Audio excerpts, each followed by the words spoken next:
Should I just get going? Yes. What time am I supposed to finish? No. Now. Yeah.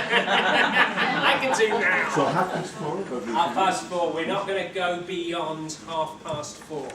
Okay. And I know that some of you will have commitments to kith and kin, so feel free to leave at any time. Don't feel embarrassed. And my target is to empty the room before 4:30. There is one more talk after you. Oh, maybe the room might be empty. Maybe I won't reach my target. Anxiety and depression in old age, management in primary care, and when to refer. I was very comforted by the comments about general practitioners being leading the way in consultation skills. Am I right in believing it's still about 7 minutes per consultation? Is that fair? Because that's what's 10. You get, oh my word, it's gone up to 10. You can get a lot done in 10 minutes. I'm in utter awe of you that you could make any mental health diagnosis in 10 minutes. However, that is the nature of the game, and hopefully my talk will help you trying to pin it down. I'm sorry, these slides are very dense, and really they're to assist me to make some comments. A lot of this stuff you will already know, but I just want to remind us of it. What are the predisposing, some of these slides were prepared in a bit of a rush. So what are the risk factors it should read? And they are predisposing and precipitating.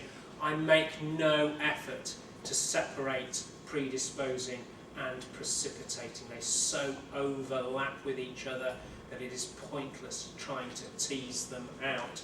But the key issues for older adults, and so we're talking about people post-retirement, is one, personality change, which is intimately related with the cognitive changes that are going on in the brain with ageing. And these are the cognitive changes of ageing, if you like, in the run-up to dementia. They are the key existential challenges, particularly those related to the spouse who survives a long-standing and reasonable marriage. So that, remember that if you manage to stay married for 30, 40, 50 years, one of you is going to be left behind, is guaranteed. And it is the second greatest existential challenge of life, because it makes you face death, meaning, isolation, all on your own, usually. The physical effects of ageing, your joints go, your eyesight goes, ears go, kidneys, every organ, unfortunately, does not do well in the ageing process.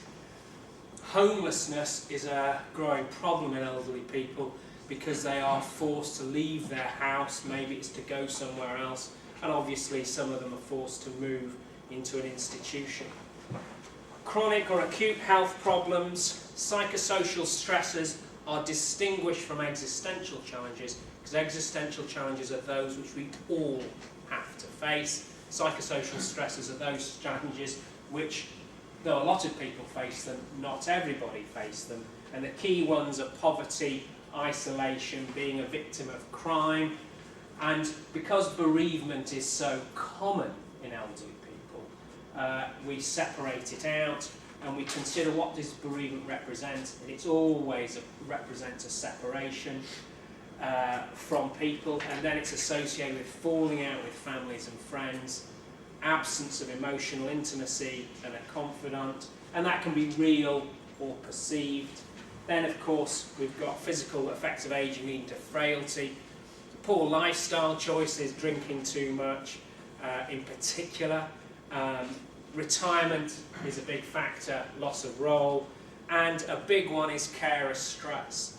So when people turn up with all sorts of symptoms, you've got to consider anxiety and depression. And certainly one of the big advantages of general practice is I presume I'm still a little bit out of the loop sometimes. I feel certainly the general practices I work in North Reading, so around Caversham, Emma Green, big practices sitting on the Oxford Road, and there still seems to be a sense that the GPs really do know their patients very well and have got to know them over years. You know, I do sense with some practices that I hear about through the rest of with the practice I work on, that that's not true. But I'm sort of assuming you do know your patients well, and that these things you would be aware of. Just want to talk about physical ill health and its relationship between anxiety and depression in old age, and these are the key ones to look out for. The interesting one, I'm going to pick out two from the list to start with: ischemic heart disease, hip fractures related to osteoporosis. These two conditions, it's a two-way street. So the ischemic heart disease and the osteoporosis, plus or minus the hip fracture, make people depressed. There's an increased incidence, an increased frequency of depression in this age group, and the depression reduces bone density and gives you poorer outcomes for ischemic heart disease. So so if you get ischemic heart disease in depressed people, they do worse. And similarly, hip fractures and all the complications of osteoporosis are worse if you are already depressed or you develop depression. Parkinson's, Alzheimer's, vascular dementia, stroke all damage your serotonergic syndrome, predispose you to depression. Multiple sclerosis, COPD, and just pain in general makes you miserable. So they've got to be, when you meet people who you know have these conditions, there's got to be an attunement and a listening out for the symptoms of depression. This list, I'm not going to go through it, I'm sure you're well aware of it. It's just another list of conditions that are well recognised to predispose to people to being a bit miserable. The medication that older people get put on are well recognised to bring on depression and anxiety, and that again is the list. I'm not going to read it out, you can all read, it's a familiar list. Unfortunately, if you flip through the BNF, which every time it gets issued to me and I have a little look through at the drugs, the list of side effects associated with the common drugs with the elderly gets longer. And of course the group of drugs that where the side effects get even longer still are all the drugs I prescribe. So the antidepressants, the antipsychotics, all the drugs we dish out in anxiety. The list of side effects every 6 months just goes up. This is an interesting summary of a very good research, that the ethnic and cultural factors relating to depression is a league table. So, if you are white and British, you will manage your depression and anxiety the best. Second in the table of who does well with depression and anxiety symptoms are the white non-British, then it's the black British, then it's the British Asian, and then right at the bottom, the group who does really badly is any immigrant who does not speak English. So that's quite good research from several different sources, and if you like, reproduced in different countries.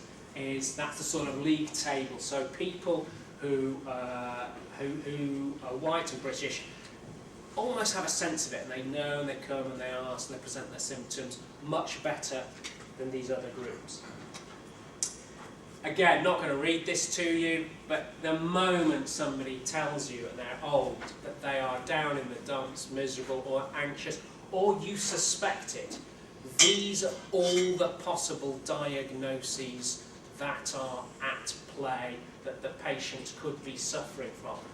But saints be praised, the pragmatists can stand up in the room and be counted, of which I am one, that old age depressive disorders are not particularly well encompassed by the strict checklist approach of the current operational classifications, such as the DSM and the ICD-10, soon to be 11, upon which we rely.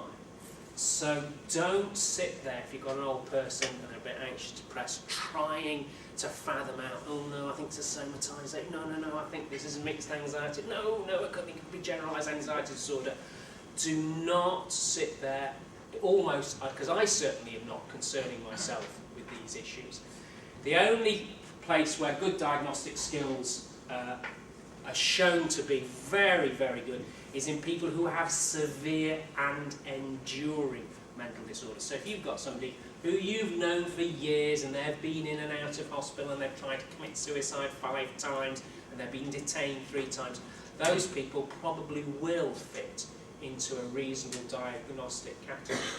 But if Ethel comes into your surgery and just says to you, and she's never had any mental disorder, never been on an antidepressant before, and says to you, I can't stop crying, doctor, she probably isn't going to fit neatly into one of those lists of diagnostic categories. And I would discourage you from trying to think, right, in this 10 minutes, I am going to come up with a diagnosis. What I would encourage you to do in this 10 minutes, I'm going to consult with all the skills of primary care and try and address these key symptoms and problems. And if you want, it's just 5 headings. So somebody who says, tearful, or I don't feel so motivated anymore, is that you want to quickly work out, have they got a particular anxiety and unhelpful worry? And is it generalised or is it very specific? And if they do have worries and they talk, oh, I feel so intensely anxious at times, try and split it into 3 categories. Is it persistent? Is it persistent with peaks, with real intense attacks, or is it just attacks? Then try and get a sort of handle on the mood symptoms. And you're just going after, do you feel miserable, you know, have you lost your pleasure in things, energy down, have a couple of other biological symptoms, you know, eating, you're losing weight, your sleep being disturbed, early morning awakening, and marked negative cognition. So are people going after, oh, I feel worthless, I feel hopeless, I'm really guilty about things? Then, once you've got the consultation on the go, always slip in the question of, do you ever want to be dead? Does it ever cross your mind that you would be better off dead? And that's the way to slip it in. Sometimes slip it in with, do you ever feel life overwhelms you and you just think you'd be better off dead? And if you get a positive answer to that, obviously you're going to follow up with, have you made any plans? Have you got any intentions really to bring your life to the end suddenly? But this symptom about wishing to be dead is very important. One from protecting against suicide, but also one from just, it's a key symptom in the elderly who are miserable, okay? Then, if you like, you're just trying to get everything into a mild, moderate, severe. Mild being the symptoms are there, they're definitely there, but Ethel or Jean or Frank is still managing to function reasonably well. They are still doing the things they had previously done. Moderate, you're into the stage where they're not doing, they're starting to drop off activities. They're not going to the dance, the day centre, they're not going out for drives, they're not meeting up with their family. And you're always half an ear out for any psychotic symptoms. And in all that, you're just trying to separate out, is this something new, out of the blue, or no, this is the 10th time in the past 5 years, looking back, that you've come in with these sorts of symptoms. And if you like, don't try and think, oh, I'm going to try and pin them into a particular category, but just try and go through that, hopefully fairly simple checklist. Just going back to the risks, what are the key risks that are going to make it worse? So it's female, they haven't been previously married, chronic ill health, they're poor, they've got a strong family history or a pre-existing history of depression, loss and grief, isolation, carer stress, medically ill. I know we've had a big list before, but these are the real headline ones. And in people who are medically ill, so they've turned up and you know that they've got arthritis, recently got a cancer diagnosis, maybe their renal function, for some reason their mobility's going off. You're also, if they're medically ill and it's combined with poor social support, alcohol misuse, poor educational attainment and being over the age of 75, we know in this group they are more likely to be depressed and miserable. But there are protective factors, and needless to say, the protective factors are just the reverse of the risk factors. So if you've got good social support, you've got lots of social activities, religion's social engagement is top, so that is going to the mosque, going to the church, the temple, going to the synagogue, and it is believed now that this is the thing that protects them. It is not the belief in a higher being that somehow this is all in his or her plan and I have to accept it. What actually protects people who have a religious disposition is their social activities. So getting them along to church or the equivalent for their religion is very good.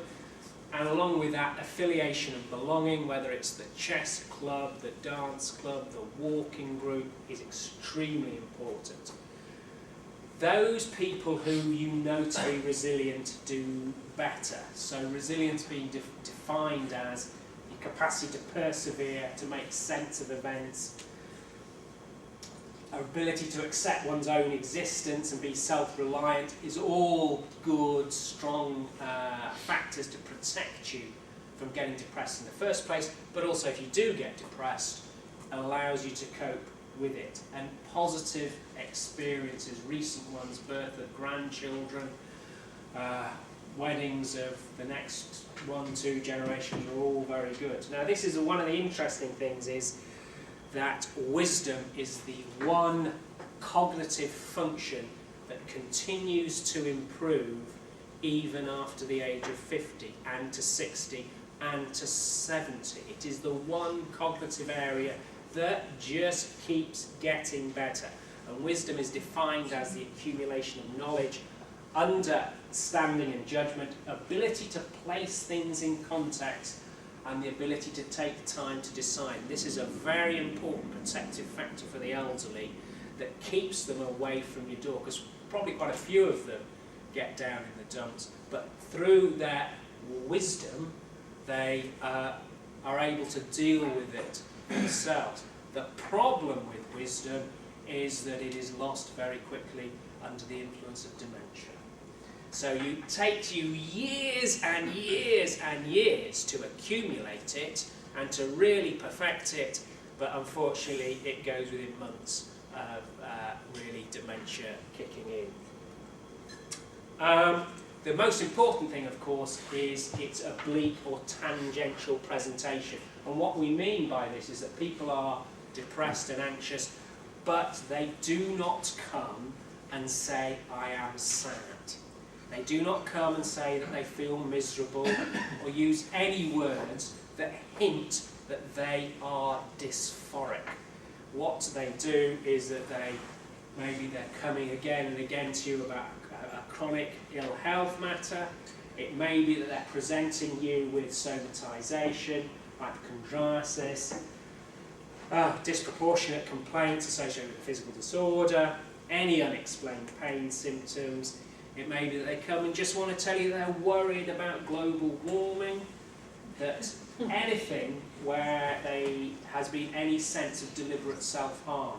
And we know with elderly people that deliberate self-harm has a wider sort of context and a wider remit. It isn't, they don't come to you and say, oh look, I've just been cutting, or that sort of thing. It might be that they're talking about not using their stick, or walking through pain, or just doing things that increases their personal suffering. Any unexplained weight loss we're very keen on. People who are coming, pseudo-dementia as a word has fallen a little bit out of favour, but as a concept, really embrace it. So people coming and saying, not that they are sad, oh, I'm feeling a bit muddled, doctor, I feel a bit confused. Resented dependency is really important. So people who are moaning at you that they have to have carers, that they are anything. Oh, I had to give up my dog because I'm not able to walk it anymore. The fact that they are becoming more dependent on other people and complaining about it is important. Anybody in the early stages of a dementia, The accentuation of maladaptive personality traits. So multiple attendances. So people who, you know, start to keep turning up again and again with trivial matters or phoning the ambulance, and this sort of thing is very important. The behavioural disorders of old age, which usually manifest themselves with poor relationships with health and social care providers. So they don't get on with the carers, they don't get on with the general practitioner, they don't get on with their psychiatrist. You know, they're repeatedly falling out with everybody who is trying to help them. Any increased use of alcohol is a hint that people are depressed. And any bereavement, particularly the spouse, and it's men more than women. Men tend to be just a little less emotionally capable and resilient than females are. So that's the group who, if they turn up with these sorts of problems, you start to think, maybe this is a manifestation of some depressive symptoms which are treatable. So what are the screening tools? I'm just going to skip through that to two which I think are usable in primary care. One is the GDS-4, so the Geriatric Depression Scale 4, so it's just 4 questions. And the statisticians have gone through big studies and said, well, which are the 4 questions which seem to be most loaded? And there they are. And there is a GDS website where it's all explained. And I think if you score 1 or 2, I think it's even 1 or 2 as suggesting you're depressed, then consider a little bit of further follow-up. I will skip that one because I don't think it's as good. The other one is the patient health. So they talk about the PHQ-9. This is the PHQ-2 because it's 2 questions. And it's quite simple. So over the past 2 weeks, how often have you been bothered by any of the following problems? And you just say to them, you know, or you perhaps could word it a little better. Have you found that you're very disinterested, you're not bothered, and not getting much pleasure from doing things, feeling down, depressed or hopeless? So 2 simple questions, and the scoring system's very straightforward. And if you score 2 or more, so that means if you say positively, yeah, for a few days, I do, so if you score 1 on each of the questions, or 2 or 3 on either of the questions, it's deemed to be positive. And it's backed up by quite elegant research. And I think the other screening tools in the context of a 10-minute interview are probably just a little bit too long. So I'll skip over those. So what about the epidemiology of this? 8 to 14% of elderly people, so over the age of, say, 70, have clinically significant depressive symptoms. And this is pretty consistent across Europe, Australia, America. And in fact, if you go looking for it in developing countries, it's pretty similar there too. However, only 3% meet ICD or DSM criteria for what they call the major depressive disorders. And what the big concern is that this group of 8 to 14% probably could be helped by either pharmacological or psychological treatments, or just a little bit of talking and discussing about their symptoms.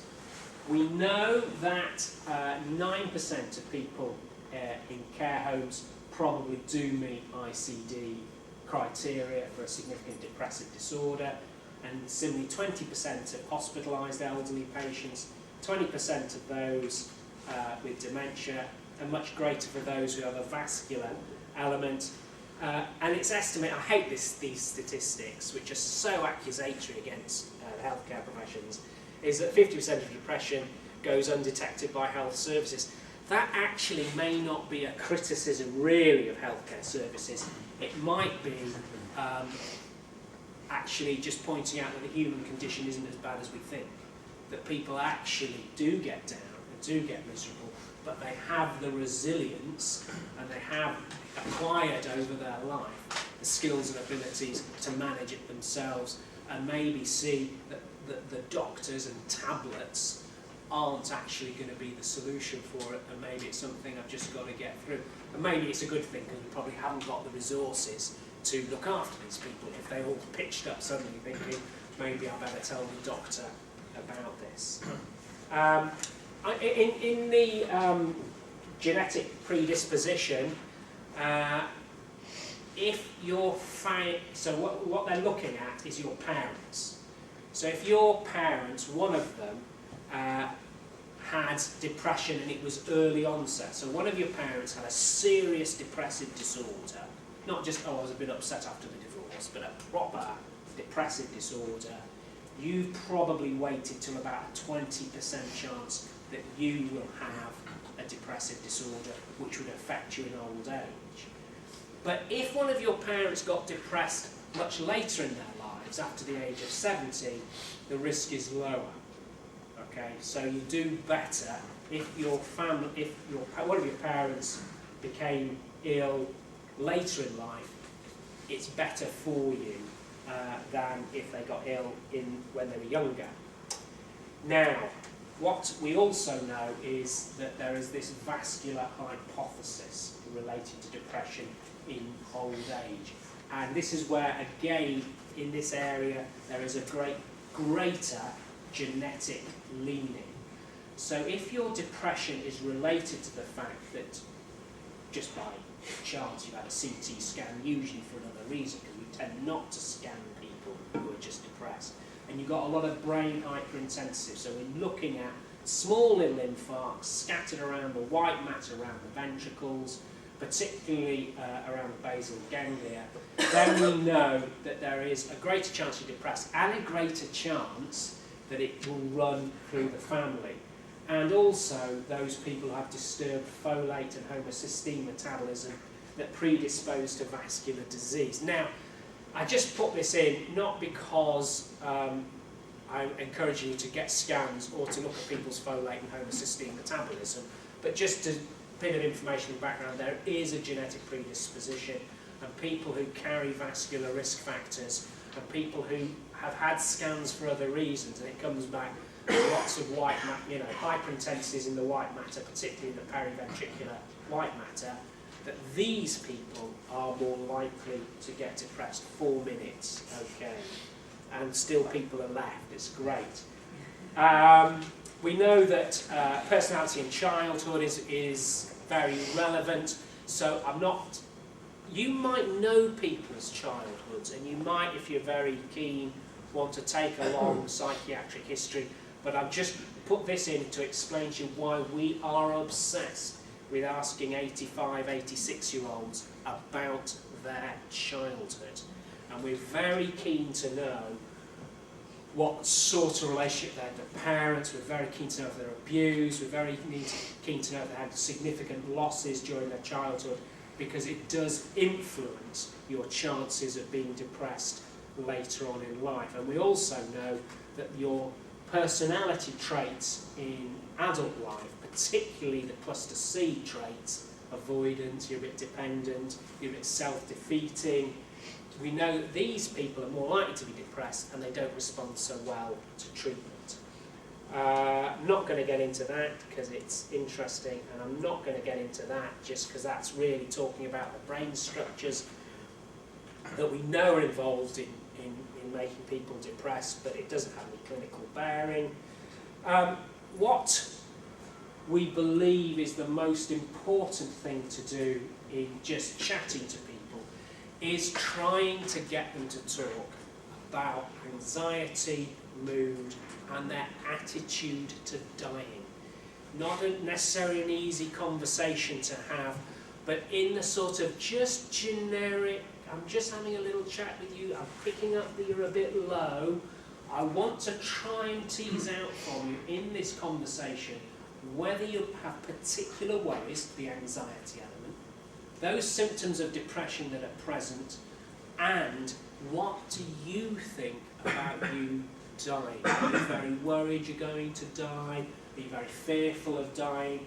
And that as a sort of conversation is very helpful, particularly in people who are, should we say, over the age of 75, what we talk about the older old, not the young old, but the older old.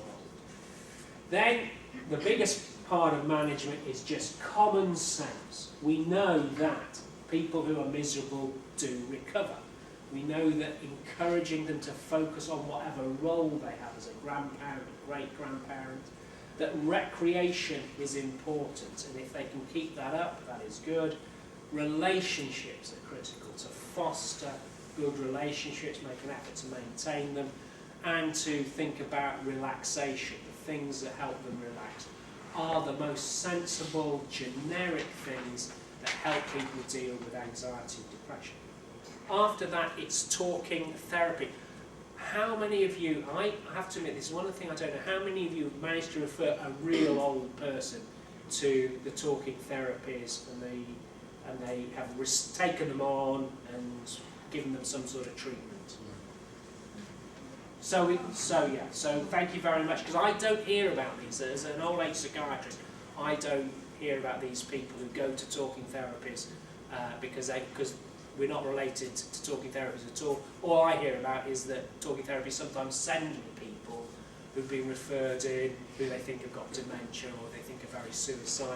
But so the older people of Berkshire are getting some sort of service from talking therapies. That's very good to hear. Then, of course, it's antidepressants, and I'm really out. Safer in overdoses is obviously the key thing. Don't make them fall over. Be very concerned about their side effect profile. And of the SSRIs, sertraline is good. Question marks lie over fluoxetine, paroxetine, and citalopram. Venlafaxine isn't doing badly as an antidepressant. If you're wanting to use a second one, use it cautiously, low dose, keep an eye on their blood pressure. Mirtazapine is still recognised, and bizarrely maclobamide, one of the very older antidepressants where you have to avoid your cheese and your Marmite, still has a good side effect profile. Bupropion is all right. And finally, I'm not going to go into psychotherapy, when to refer, as that was a thing. Any act of deliberate self-harm, so cutting, overdose, try to punch themselves. I met a woman who'd taken to scratching herself and inflicting wounds on herself in her 80s. We want to see them. Any threat of self-harm, we want to see them. If you think their low mood has suddenly become associated with aggression, we want to see them. If there is persisting, disabling distress, these people are so upset and tearful and miserable, so dysphoric all the time, we would be very keen to see them. Anybody who's been treating for a long time and hasn't responded, and anybody who's just very, very complicated, and you're thinking there's all this stuff, there's bereavement, there's chronic ill health, there's threat of having to go into a care home, there's bad relationships, and I'm just not knowing what is real depression and what isn't. Again, I'd be very happy to see these people, simply because however great you are at consulting, and I know you're very good, an hour and a half is a lot longer than 10 minutes. And I'm allowed and I'm commissioned and I'm funded to have 90 minutes with the patient. It makes a massive difference. It's not because I'm a better doctor, it's just I've got better resources. And that, I think, is all I've got to say. If you've got any questions, just make them really easy.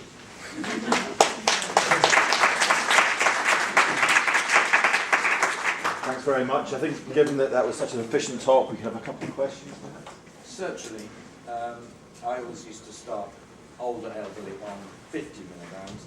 Seems to be feedback now from you guys that it should be 25. Is that? I'm still saying 50, but if anybody wants to go lower, I'm happy. The great thing about antidepressants is they have a huge placebo effect. And I think if you go 25, nobody's going to criticise you, particularly when there's a risk of falls. I'm getting increasingly scared of people falling over. It is such a bad thing falling over in the elderly. So, and also because antidepressants have great placebo value, and you sell them well, you give them you big them up, then I think that's great. Yeah. can I just make a comment, an anecdote? I had a lady coming in chronic ill health regularly every week or whatever, every couple of weeks with all sorts of things. And I then went to an ice hockey match and I saw her there, and she was wearing a scarf and she was a season ticket holder and they were scoring. She was jumping up and down, waving a flag, smiling all the time. I went and made a point of going over to say hello. It was nice to see you enjoying yourself. But she was back in the next week saying how terrible she found it and that. Yeah, I mean, this is behavioural disturbance, and this is a personality issue. Fascinating, yeah. I'd love to. But what you should, I mean, you should be equally jumping up and down, going, yeah, she's not going to kill herself. you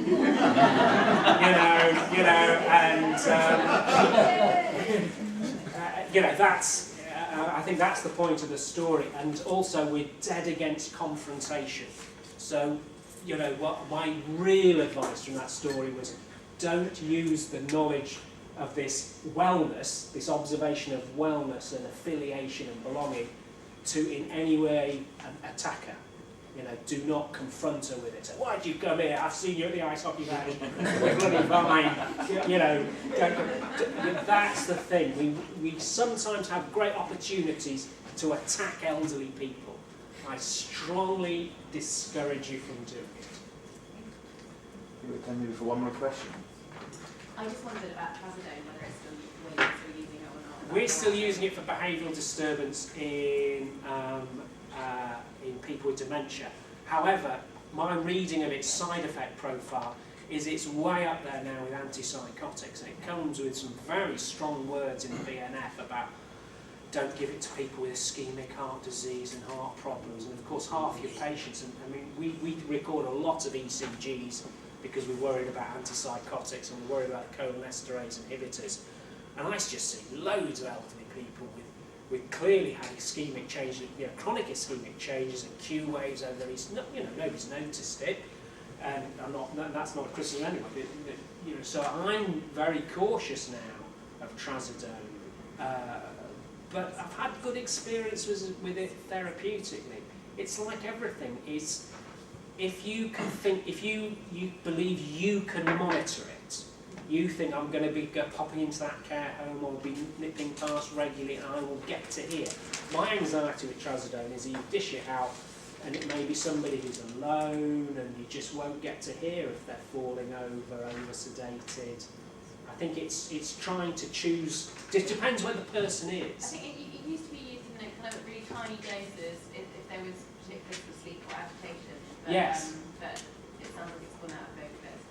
Well, I think it's the warning. That warning triangle's just grown a little bit, really. And I think it's utterly safe to use, say, in a nursing home where the person's going to be watched by good carers. I'd be more worried if you're handing it out to people on their own. Okay, thank you. Thank you very much.